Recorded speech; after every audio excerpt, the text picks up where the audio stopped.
When COVID happened, we simplified our lives. Yes. And focused on what was important. We focused on what was important. And it's more about that he's trying to impress upon us. Not to be fearful, not to be worried about what's next, because these timelines are shifting so fast. We don't know what's going to happen. Right. But we're still here, and we are better for it. I'm so excited to welcome my next guest, Rosanne Romiglio-Ashley.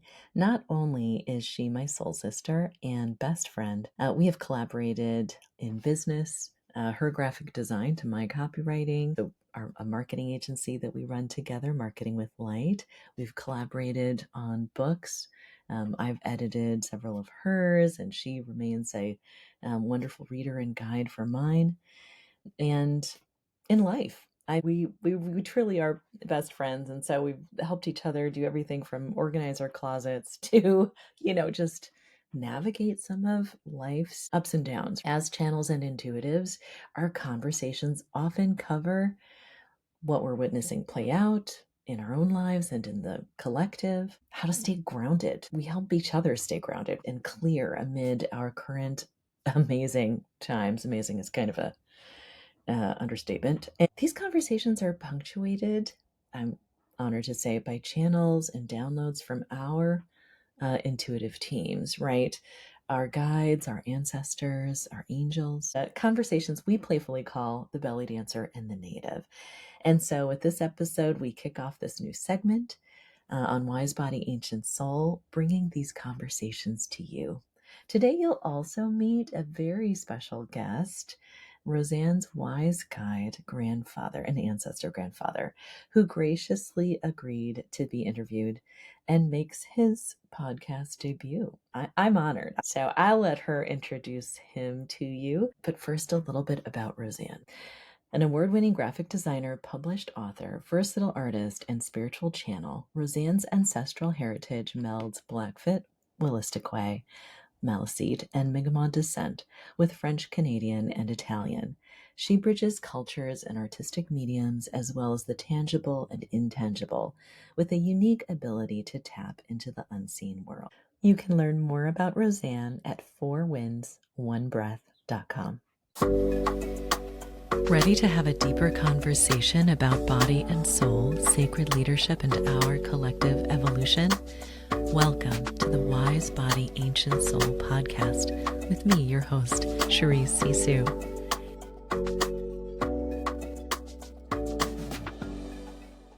So what a beautiful day we have today. What a beautiful fall day.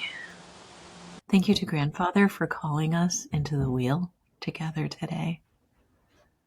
And thank you to technology so that I can join you in the wheel. Do you want to say a few words about kind of how you got ready for this moment? We got the call from Spirit yesterday to do this. This wheel has been here a long time. It's been here the 17 years I've lived here. The prayers have been very strong in this wheel. It really holds a healing energy for humanity. Last night I was called to do a post about making ourselves a living prayer. And really, I think that's the theme of this today, to make ourselves and our lives a living prayer. What better place to do that in the medicine wheel, so that the ripple effect from this place would have a positive impact and be from a place of truth and love. I'm going to say, let me play my flute, and that's another way of setting the energies for calling in those spirits of love and light.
So I'm going to say Walala Nuchuzen, which is thank you to the wind. The wind. The wind just joined us. I learned how to play the flute by praying in this wheel, and that prayer song is mine. So I don't usually play in public. It's more of a private, prayerful thing.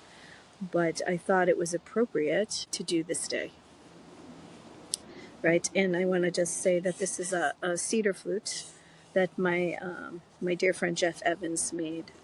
So it's got a special meaning to it, right? So What a beautiful way to open and set our intention for our time together this day. What does that mean to live life as a prayer? So for me, it means a strong connection with the unseen world and the natural world. The energy here after playing the flute is a sense of serenity and peace. And that is how I like to start my day. And this is from this place, I can hear very clearly what Spirit is calling for me to do that day. Does that make sense? Yeah, it Yeah. makes perfect sense. Something I've really learned from you is how to trust the day by day, moment by moment messages and nudges and guidance. I think about how it actually functions in my life. Some days, I ask, what is it that I am to do this day?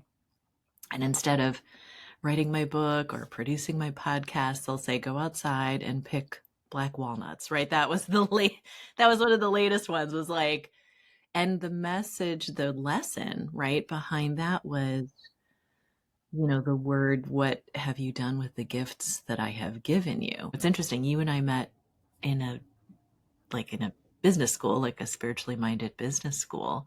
And, you have goals, and I just don't even live my life like that anymore, because I'm just really here to be a vessel for what wants to be created through me. And that's such an important part, what you just said, which is starting out with that peaceful moment so that we can hear the voices and the nudges. Well, it's funny because when you were speaking, I kind of got a vision of my very first. Oh, we have a little squirrel joining us, trying to see what's going on. But when you were saying that, all I could think of is I had never been on like a hot seat. And they brought me up because it was my first meeting. And I thought I was going to be on the hot seat for my design business. I'm all ready to talk about that. And all of a sudden, all this stuff came out about me hearing angels since I was a child and listening to Spirit. All this stuff came out of my mouth that I didn't expect. And I was so shocked and in a way embarrassed because I'd never come out that way. After there was a hush in the room when I finished, it was like way before my first book ever came out. And I had a woman come up to me. She said, you can help me with my daughter. And I'm like, what do you mean? And she's like, she's autistic. She can't speak, and I need to be able to communicate with her. And we kind of stepped aside a little bit. And this was like the first time this ever happened to me, really, where I actually accessed information for somebody else. And I said, but you can speak to her, and you do. And it was all a whole download about they communicated to each other telepathically. And that's why the child came to her to teach her telepathic communication. I had never even heard of that before. And here it was coming out of my mouth. I love that. Well, I mean, isn't that part of the confirmation of these intuitive hits and nudges, is when they are totally unexpected, where it's something that we didn't know before, Or even when it's like, let's say we're, dowsing using a pendulum and we're getting an answer that's like not the answer that we wanted. And that's how okay, this is like my, whatever you want to call it, like that universal wisdom, higher intelligence, ancestors, my team, my guidance. I remember when I first met Sandy, the president of the Dowsers Association, and I walked in. She had asked me to speak. You were there. And we had walked in bringing all this new energy in. After it was all set up, I literally walked up and said, "What's a dowser?" And she laughs and looks at me and said, "Rosanne, you are a natural dowser. Your intuition is your dowsing. You know things. Some of us other people need a tool." Now, I use a tool too now. It's not like I don't douse, but that was my first definition of a dowser. Way back when, before we even knew anything about it, right? Sure. Well, and it was the same with me, where I didn't use a pendulum at that point. I would just feel things in my body. I would have a sensation, and certain sensations would mean like truth or pay attention to this. Maybe it was like, I know you get this too, a chill up your back, or I'll get like goosebumps. Yeah, usually when grandfather has something really impressive to say, I get a chill right up my back. Yeah. Oh, it's not always impressive. That's what he wants to know.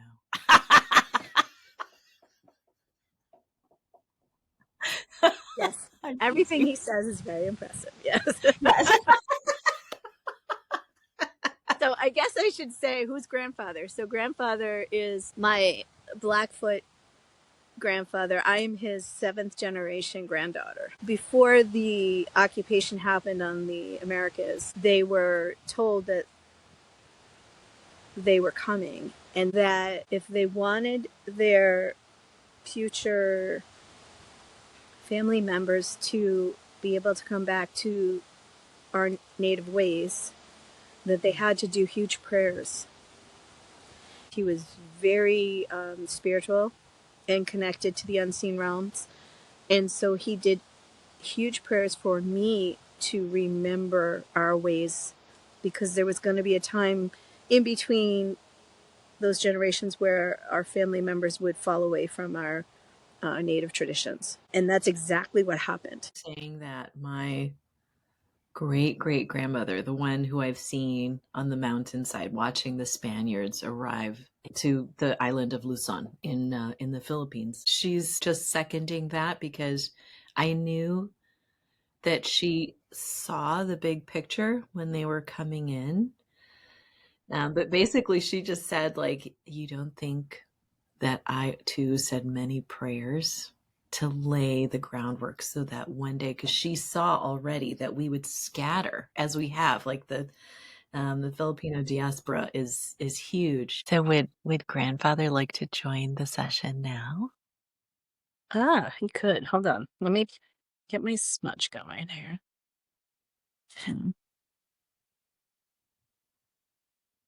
He's left. He's here, he says. He hasn't left. Right. He's been here the whole time. Okay. He's ready if you are. I am. Grandfather, is there anything that you would like to say by way of introduction? He's saying, when I walked this earth those 7 generations ago, life was simpler, and we did not have all the complications that you experience now. We were connected to the earth in a way that goes along with the theme of living prayer. And every step we took was in communion with our surroundings and the natural world. What I would like to say, he's saying, is that the more you can simplify your lives, the happier you will all be. The more you can simplify your daily tasks to allow for more time to go within and go and connect with the natural world. And that does not mean you always have to go for a walk in the woods. it could mean that you are sitting with your pet, or you're sitting on your porch, or you're looking out a window if the weather is not cohesive or cohesive, s- supportive to that endeavor. Right. Sometimes he says words that I don't expect and I don't say them right. You're fine. You're fine. Yeah. So he's saying that a simplification Hmm. would bring peace to a lot of you, would bring peace to all of you. The simplification of how you do things, and to really listen to your hearts as to what is important to you. Right. That was my next question is how do you discern what is a complication and what is the simple truth? And He's can laughing. you He's yeah, laughing and he's saying usually the complication is other people. Yeah. other people? Oh, I can relate to that. I can Yeah. relate to that a lot. Family members, obligation, all of that. And so it's that people don't take the time for themselves that they need. Even if Mm, they only took 5 or 10 minutes in the morning in an intentional way, it would create a different energy and vibe for the rest of their day, he's saying. He's reminding me that I often tell people that have very busy lives and are commuting and say they don't have time. When I'm doing talks and stuff, I will say that before you even, like, you're about to jump in your car. So if you just take a breath and focus on your feet on the ground and take a few deep breaths, connecting you to the earth before you jump into that car, even just doing that, mm, it's going to bring a different sense of awareness to the rest of your endeavors that day. It's that some of us are so busy rushing, rushing, rushing. And you and I've gone through these stages where that was us back when, that, oh, I don't have time. Oh, I don't have time. But you do have time. You have 2 minutes before you jump in the car. Even if you're going to get stuck in traffic, it would be better for you to take those few minutes of deep breathing, connecting to the earth for a minute before you jump in that car. It's going to calm you down. It's going to be a way for you to bring some peace into your soul. And that's how you can hear better. yeah. So he's saying that the the the playing of the flute that I had done earlier, the whole reason for ceremony, the whole reason for sacredness is for us to find that peaceful calm that really is love that connects us to Creator. And in that connection, answers can come to you. They cannot come to you if you are distracted. Yeah. Distracted. I was thinking about that because it's also our intention. Like, why am I doing what I am doing? Right. And some obligations, like a parent to a child, there's less optionality there, right? Yeah. We do need to support our family and friends. Most of us cannot go sit under a Bodhi tree and meditate, 24/7. Like if you have a corner in your home that you can sit for a minute, like just have a place in your home somewhere where you Like can an take a altar. or an altar. It doesn't even need to be that elaborate, just somewhere where you can find peace for 5 minutes. Mhm. Maybe that's where you read your book. Maybe it's your favorite chair by the window. It doesn't have to be an altar. It doesn't have to be Yeah. all these things that we say we need. We don't. He's saying, think about right now there's a typhoon in Alaska, and people are lost their homes. They're floating. They're all being having to surrender and being taken care of. And all their needs will be met. And Mm. sometimes a clean slate like that, actually, there's a lot of sadness, obviously, of losing everything that you have. But there's a freeing in that too. There's also a reset in that. Yeah. There's a reset. Even I think my niece's friend, her whole house just went up in flames. That's Mm. also a reset. It's a tragedy. Now, nobody was hurt. They're all fine. That's the blessing, but it's also a reset. Right. Well, and I think we've we've all experienced and are experiencing right now, like things changing or being taken away unexpectedly. I mean, in another this is a completely different kind of a reset, but many of my clients or many of the organizations that I'm aware of with, you know, changes in budget, changes in funding, even the government shutdown, suddenly funding that they were relying on to pay themselves, to pay their people, to keep the lights on is gone. And they're having to really talk about get scrappy. They have to start from zero and it is a reset. So it's happening in a lot of different ways. Grandfather's saying, he's saying that it is a way of turning people back to the sacred.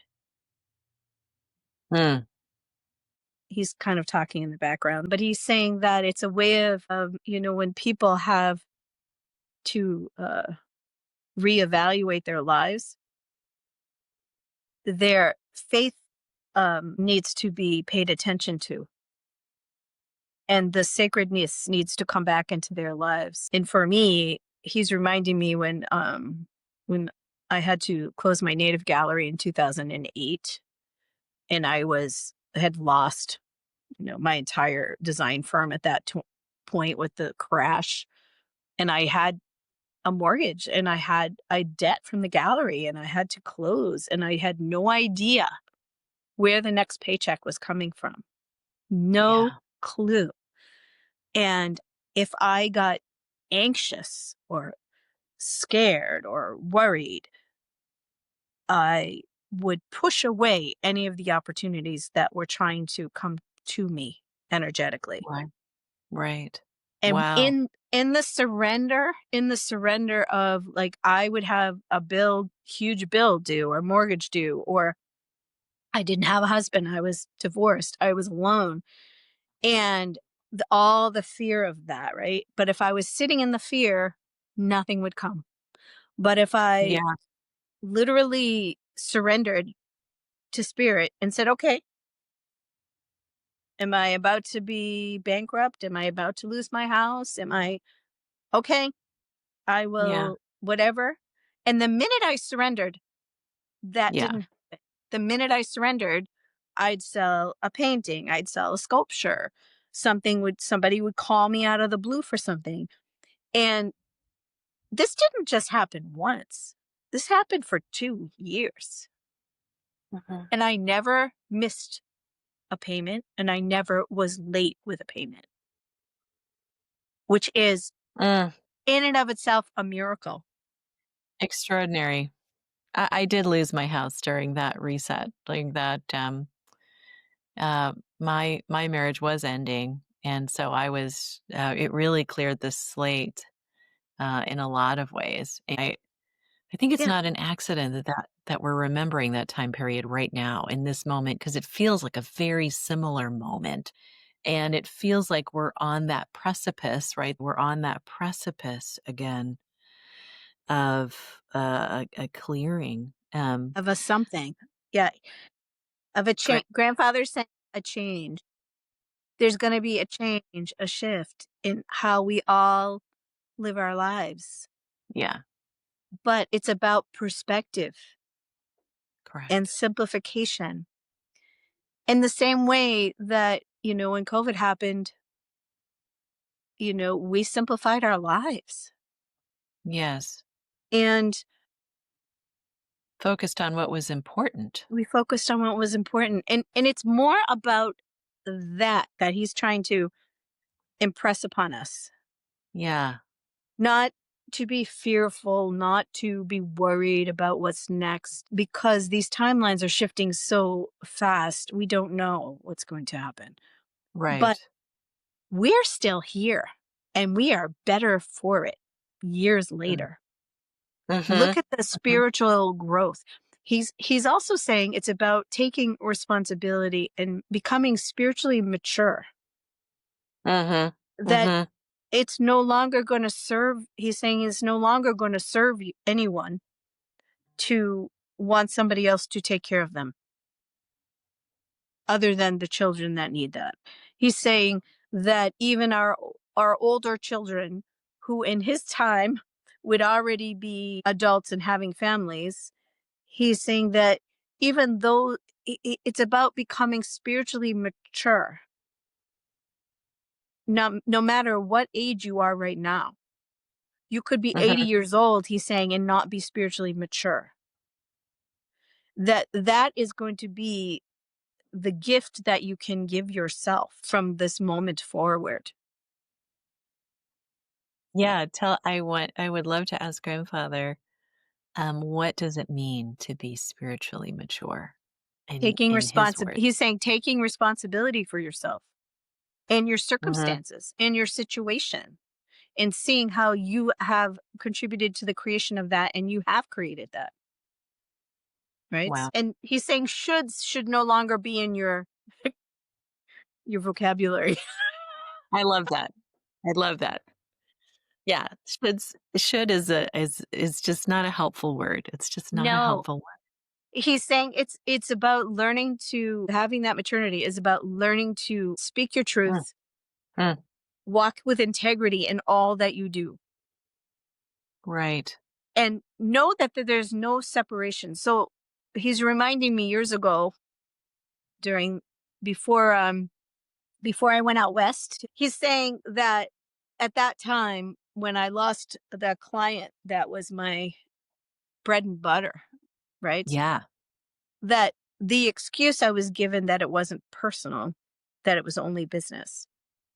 He's saying that dynamic is no longer valid in the times that we're living in. That I everything, love that. everything that you choose to say to another human being is It's personal. personal and needs to be from a place of integrity. Because if we do not personally shift into integrity and truth in every way, and that means telling the truth, no more hiding things, no more being afraid of confrontation, no Mhm. more it's about coming together, he's saying, in a relationship in a way that community thrives by interacting with each other through integrity. Yes. Are Well, you because this is understanding what he's saying? I am, like, I am understanding this so beautifully because, the leaders that I find the most honorable are the ones who, even when they're having to shut down a factory or they need to lay off people, so in contrast to the experience you had, they walk the floor, they talk to the people, they think about what is this person's next step. Yes, it's a business decision, but it's also a personal decision. These are all people with families and mortgages and bills to pay. And so for me, the most admirable leaders would then, and the most successful leaders in my opinion, would then consider that. What training do you need? How can we help you with your next steps? Like beyond, cutting a severance check. And I find that that is the direction. That's absolutely the direction that we need to head in. And it is it's like a moving forward, but also like a going back. In Filipino culture too, there's this concept that existed before colonization, kapwa, which is that we are all connected with each other as well as with the natural world and the unseen world. So very much like what grandfather is saying. He wants to say that, like, Yeah, in kind of coming full circle with this, that whatever you put out into the world is going to come back to you. And yeah, so to be intentional with that, we are no longer children hoping not to get caught. He's saying that uh-huh, we we we need to now operate from a place of oneness, very similar to a saying that you were talking about. And that, Yeah. You cannot hide your thoughts from the unseen world. And your true intentions are being seen. So Right. Well, even by your fellow humans. he said he said his fight in closing, he's so funny. In closing, I love uh, grandfather. In that closing. in closing, be impeccable. He's like, he likes the 4 agreements. Be impeccable with your word, right? Yeah. He's saying the post I did last night was encouraged by him. Make your life a living prayer. Make your life a living prayer of beauty, alignment, and soul truth. It starts with intention. Mm-hmm. Yes, everybody is here for a separate reason. Everybody on this planet, he is saying, is not here accidentally. They have a gift to share, and they can choose not to. They have free will. But do not think that somebody else can step in and do your part. This is also part of the maturity. Yeah. That Take it's full time. responsibility. Take full responsibility. And your guides and your angels need you to ask them for their help.